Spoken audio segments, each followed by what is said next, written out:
Hey everyone, welcome back to my channel Priyanka's passion. আশা করছি তোমরা সকলে খুব ভালো আছো আর আমরাও কিন্তু বেশ ভালো আছি।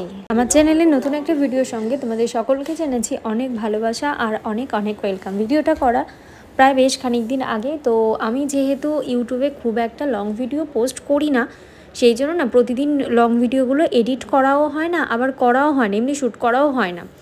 তো অনেক দিন ধরে পড়ে রয়েছে আর আজ একটু টাইমটা একটু ফ্রি হয়েছে, তো ওই জন্য ভাবলাম না একটু পোস্ট করে দিই। যেহেতু আমাদের 3 জনের নিমন্ত্রণ ছিল, মানে আমি, বাবা, নারোর বাবা, আর বাড়িতে যেহেতু ঠাকুমা আর বাবা ছিল, মানে আমার শাশুড়ি মা বাড়িতে ছিলেন না, উনি গিয়েছিলেন আর কি ওনার একটা মাসির শরীরটা ভীষণ খারাপ সেখানে দেখতে। তো ওই জন্য রাত্রে যাওয়ার আগে ঠাকুমার জন্য রুটিটা করে রেখে যাচ্ছি, তা না হলে এসে খেতে দিতে দিতে আমারও অনেক লেট হয়ে যাবে, আর আসতেও যেহেতু একটু রাত হতে পারে, যেহেতু বিয়ে বাড়ি, তো ওই জন্য ঠাকুমার খাবারটা করে রেখে গেলাম। আর রুটিটাই করেছিলাম জাস্ট, আর দুপুরে যে তরকারিটা ছিল ওই তরকারি দিয়েই ঠাকুমা খেয়ে নিয়েছিল। আর সেদিন তো এক হয়েছে কাণ্ড, সকালবেলায়, মানে সকালবেলা বলছি কেন, সরি, আর কি আমার যে সাজের ভিডিও আছে সেটা তো দেখেছো। তো ওখানে বাবান যা কাণ্ড করেছে, তো বাবানকে পাঠিয়ে দিয়েছিলাম ও দিদুনের কাছে রেখে তারপর আমি এইদিকে রেডি হতে বসেছি। তা না হলে ও থাকলে আমি এক দণ্ডও কোনো কিছু ঠিকঠাকভাবে করতে পারি না। আর কোথাও যাওয়ার কথা যদি হয়, মানে আমার না আগের থেকে মানে গায়ে জ্বর চলে আসে শুধুমাত্র আমার বাবানের কথা ভেবে, যে কি করবে না, মানে কোনো মতে আমি মানে রেডি হয়েছি এইদিকে। তো এইদিকে ঠাকুমার জন্য রুটি করে, রোজির রুটিটাও করে রেখে গিয়েছিলাম, তো করে রেখে রোজিকে ভেবেছিলাম তখন খাইয়ে রেখে যাব, কিন্তু তখন আর খাওয়ানো আর হয়নি।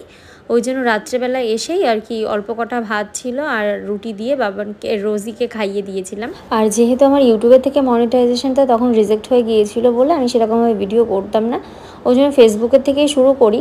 তো ফেসবুকে প্রায় ওই মানে আমার মনিটাইজেশনটা অনই ছিল আর কি, অ্যাডস অন রিলসটা চালু ছিল না, শুধু বোনাস অপশান চালু ছিল, ওখান থেকে টুকিটাকি আর কি হতো। কিন্তু $100 না হলে তো উইথড্র করা যায় না, সেইটা তোমার ফেসবুক বলো ইউটিউব বলো একই নিয়ম সব জায়গাতেই। $100 হবে, তারপর তুমি ওটা উইথড্র করতে পারবে। তো আমার ওইখানে যেহেতু ওটা ফেসবুকে থেকে ইনকামটা হয় না, মেন হচ্ছে তোমার মানে ইনস্ট্রিম অ্যাড যেটা আগে ছিল আর অ্যাডস অন রিলস সেইটার থেকে। তো যেহেতু আমার ওটা জাস্ট কিছু দিন হলো আর কি চালু হয়েছে, তো ওই জন্য যেহেতু ওখান থেকে হালকাপাতি কিছু ইনকাম হয় বলে ইউটিউবে খুব একটা লং ভিডিও আমি পোস্ট করিও না, সময়ও হয় না, ওই শর্ট ভিডিওগুলো করতেই না সময় চলে যায়। তো ওই দিকে দুটো দিকে সামলে, তার মধ্যে বাবানকে সামলে আর পারি না। বাইকে যাবে না, চার চাকা ওখানে রাখা ছিল, কোথায় রাখা ছিল ওখানে, তারপরে সেই চার চাকায় করে নিয়ে যেতে হতে ওরে ঘট মেরে বসে রয়েছে। কোথায়? ওই পাশে সিটের পাশে। সিটে একা একা? হ্যাঁ। কি ও পেটে থাকতে কাটে দেখেছিলাম আমি বাইরে।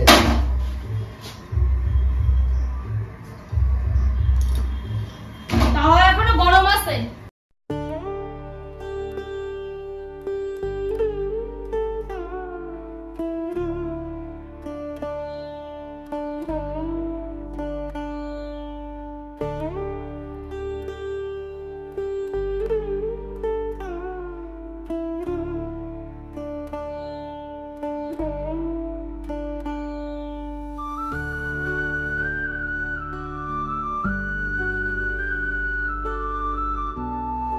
আগে না কোথাও যেতে গেলে মানে রেডি হতে কত টাইম লাগতো, কিন্তু বাবান হওয়ার পর সেই টাইমটা এতটাই সংক্ষিপ্ত হয়ে গিয়েছে, মনে হয় মানে 5-10 মিনিটে রেডি হয়ে যায়। তার মধ্যে এইদিকে গরমের মানে জীবন বেরিয়ে যাচ্ছে জন্য রান্নাঘরে, যদিও রান্নাঘরটা খোলামেলা, কিন্তু ওই যে আগুনের তাপ এ তো আর মানে খোলামেলাও দেখে না, বদ্ধ ঘরও দেখে না, তাপ যেরকম সেরকমই থাকবে।